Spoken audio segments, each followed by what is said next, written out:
Hello, friends. We all know about Mahabharata. It is an epic battle. That battle which destroyed everything. And there are many characters in Mahabharata. Today we are discussing about only one particular incident between Lord Krishna, Bhagwan Krishna, and Karna, who is also a very important character of our epic battle.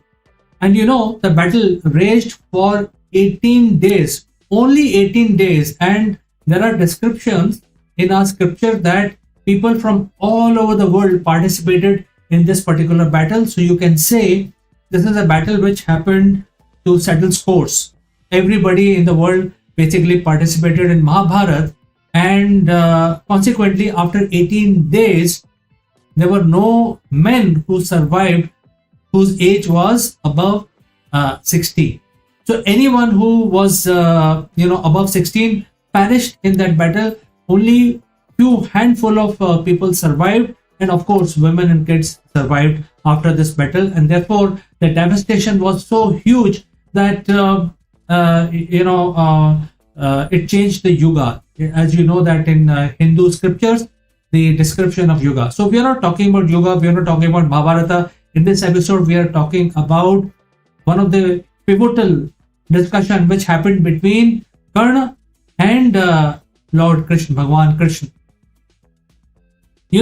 Just to give you a recap, the battle has been raging on for almost 10 days, and in spite of Karna being eligible warrior, because the method of battling with people or taking fight in the battle, because this battle used to be the most important thing for all Kshatriyas. The Karna was not allowed to participate in the battle for first 10 days, and there were mayhem. There was a whole lot of people died during the first 10 days, but Karna was not allowed. He was waiting in the barracks to be called. Why? Because Bhishma said that as long as I am the general of Kauravas army, you cannot participate from the side of Kauravas. So he was just waiting, and that Karna was very powerful. He had all the weapons to destroy his enemy, which is Pandavas in this case. So hero of our story today is Lord Krishna, and after 10th day, Karna participated because Bhishma had perished, and so on the 11th day, Karna participated, but he was not the general of the Kauravas army because there were two other candidates who were ahead of him. So only after the death of Duryodhana, which is I think on the 14th day, Duryodhana called Karna and gave him the reins of his army, and he made him Senapati, which is the general of the army. And as soon as he became general, he came on the target of Pandavas, and Pandavas were led by Krishna. So just before Karna left his body, I mean he died in the battle, there was a celestial discussion happened between Karna and Krishna. Now when this discussion is happening, nobody in the field realized that these two people are discussing with them. And why nobody realized? Because it was sort of a time travel. So it is amazing. In Mahabharata, there are depictions of nuclear weapons and also quantum realms and also time travel. So the time had stopped for everyone when these two people were talking with each other. So let's straight away go to this discussion, and I will speak in English. In the end, I will talk about the learning from this discussion. So first phase is Karna's objection and also question. So let me read from the scriptures directly, which I translated into English. So Karna says that, look, I will die, I know, because I am on the side of adharma. I am actually fighting for the side which can never win, because you are fighting on the other side and nobody in the world can defeat Krishna. I know that I will perish and my time is near. However, let me ask you a few questions, and because you are saying, Krishna is saying that why did you choose to fight alongside Duryodhana? So Karna says, my mother left me the moment I was born. Is it my fault that I was born not a legitimate child?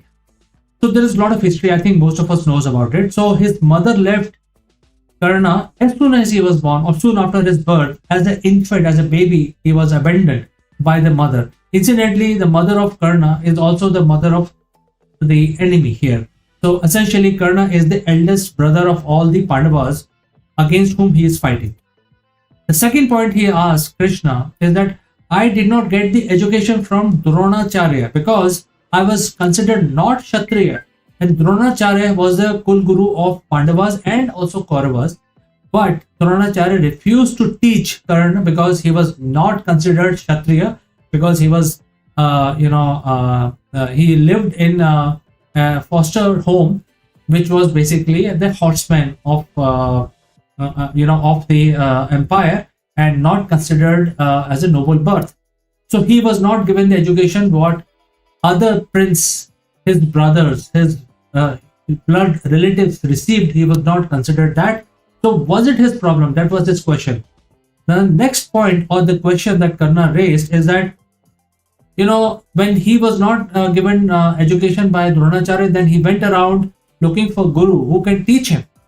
So Parshuram basically took him as his disciple. However, Parshuram had vowed not to train or teach any Kshatriya.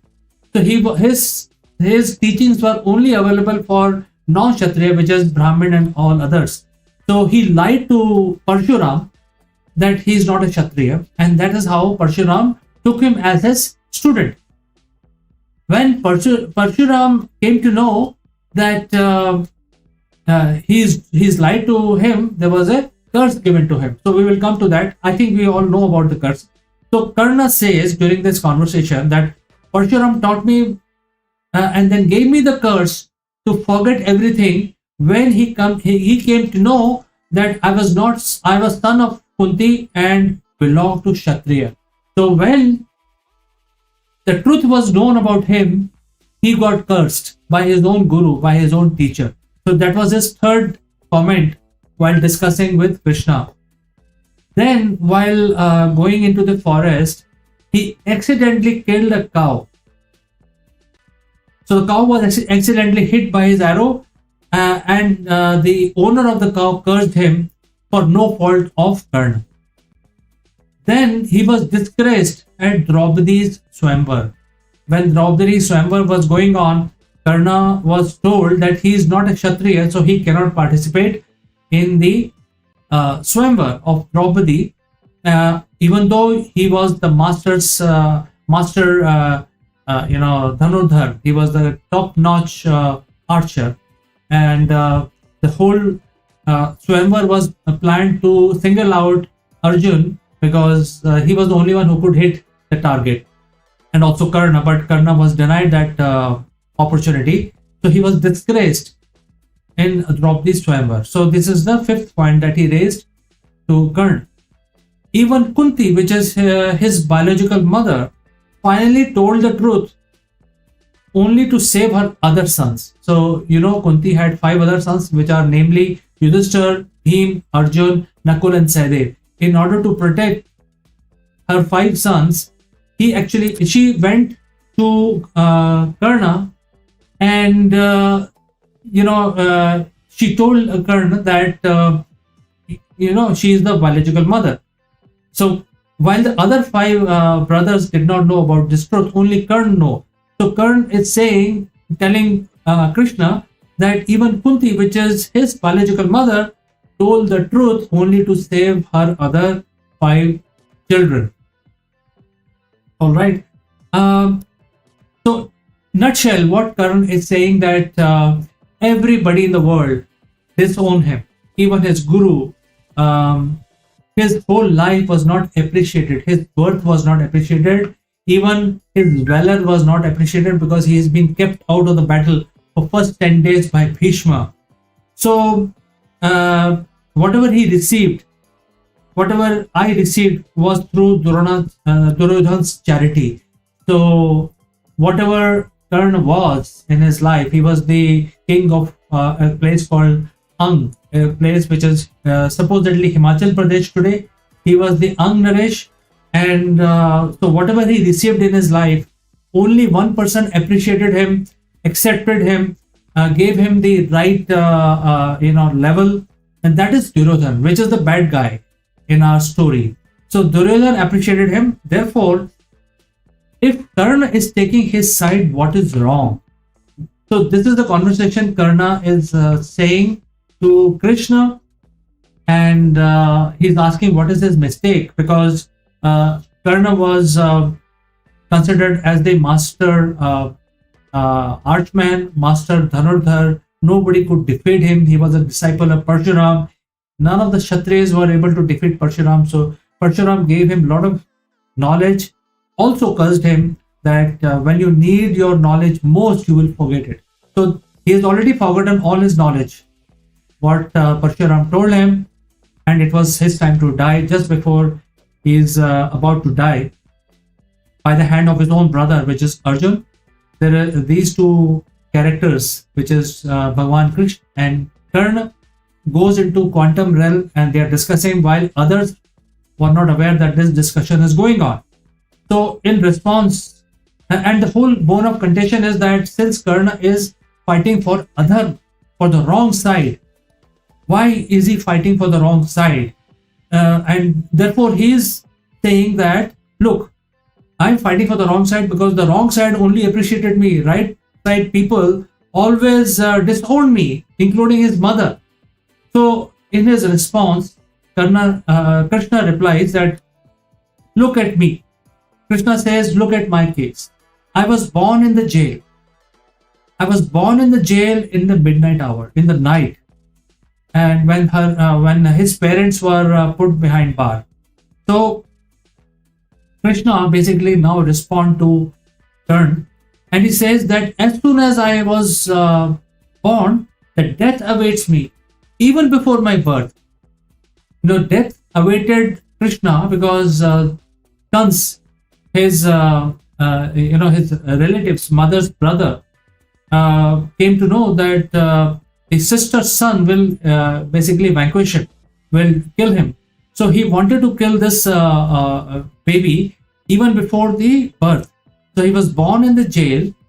The parent of Krishna were put in jail so that the Kans could, find out when the child is taking birth.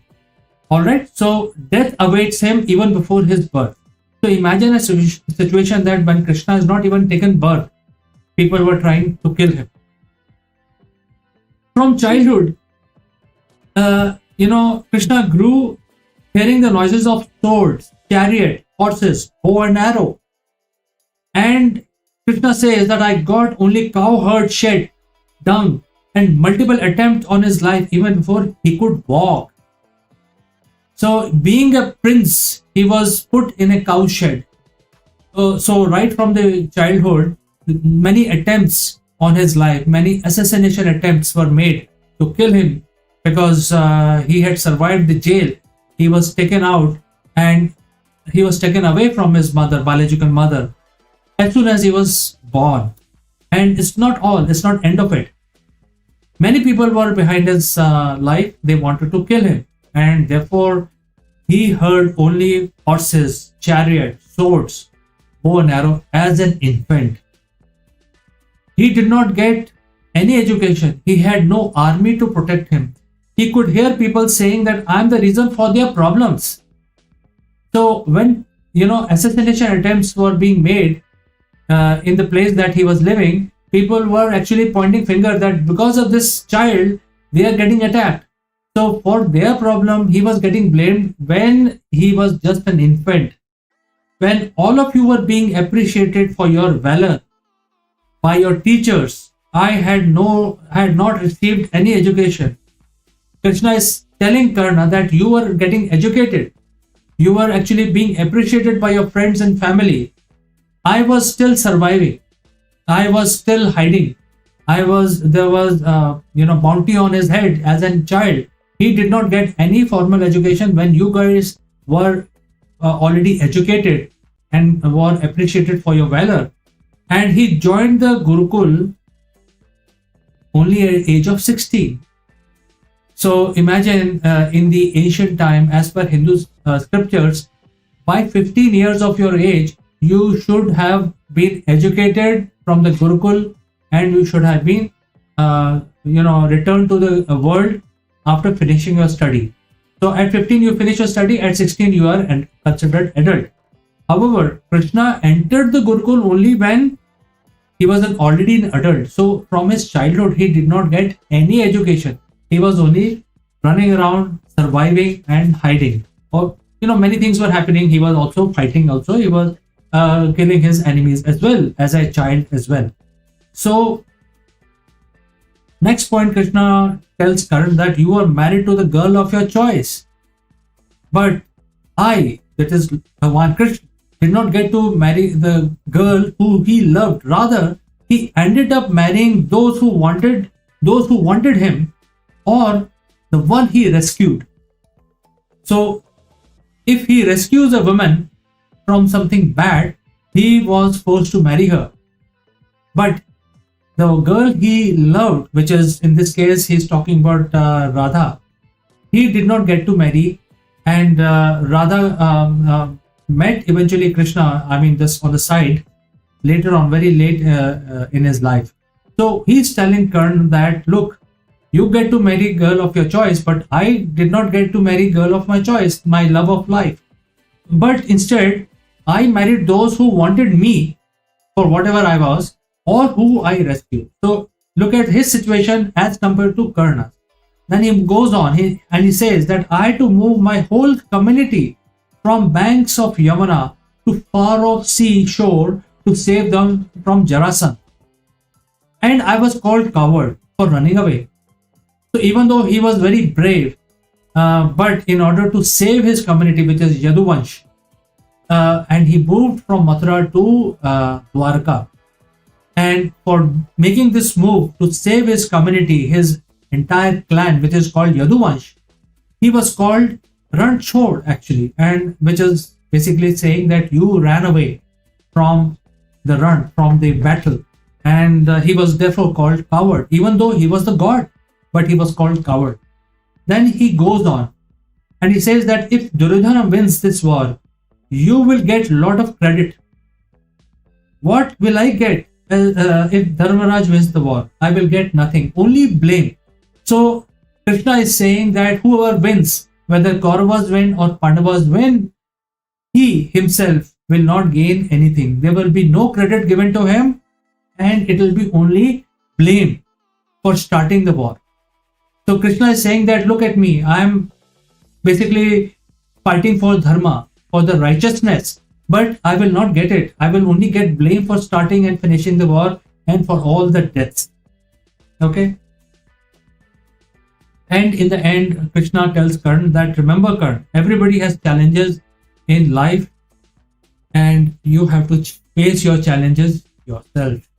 So this is an amazing incident which happened during Mahabharata, where two warriors, two godly or demigods, Krishna in this case is a god because he is a avatar of Lord Vishnu. However, Karna is the son of the sun, our sun, and therefore he is a demigod. So two great personality having this discussion simply because they were all right. Karna is a very fine gentleman, but they are fighting on the other side. Karna was forced to fight for adharma, and Krishna was the dharma. So these two guys are having discussion. So what is the learning from all this? From this incident, very short incident from Mahabharata. The learning is we have to be on the right side of the dharma. I mean, let's face it. I mean, if you are a business person, you are a student, you are, a politician, you have to be on the right side, because look at the comparison of the problems between Karna, because Karna had an issue that nobody respected him, nobody gave him anything through his life, and therefore the only person gave him something is the bad guy. So because he is indebted, he's fighting for the bad guy, and because of Karna, the bad guy could have won.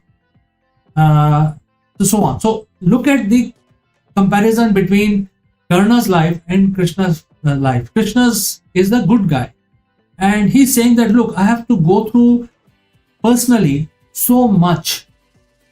I have to go through personally, so many things in my life. However, I am fighting for the righteousness. I am fighting for the good. I am fighting for the dharma. So whatever happens to me personally doesn't mean anything. So same thing must apply to us also. And therefore, you have to keep in mind that, or keep in consciousness, your own consciousness, that you have to be on the right side. You don't look at the wrong side just because you are having problem in life. You have to fight and be on the right side. Whatever happens to you doesn't matter. You have to be always on the right side. And it doesn't matter how many times you got disgraced and how many times you fall. It is important that you be resilient and you be on the right side. And life can be unfair because life is not continuous bed of roses. It can be unfair. It can be fair also. It can be unfair at times. So when life is fair, it's fine. Everything is fine. You're on the right side. But if the life is unfair, you have to be strong enough to be on the right side. So that is a learning. I mean, this because of this, event in Mahabharata. Just because life is unfair, it does not give you license to walk on the wrong path. So this is another learning that we get from this conversation between Karna and Krishna. And remember, life may be tough at few points, but destiny is not created by the shoes we wear, but steps we take. So very, very important. We must be on the right side, on the right path. We must follow Dharma, which is the righteousness. Friends, this is the important lesson from Mahabharata. I thought I will bring this incident, very short incident, and draw parallels with our day-to-day life. And if we are facing problem, why, how we must behave, how we must carry us. If you have any question, friends, do send across.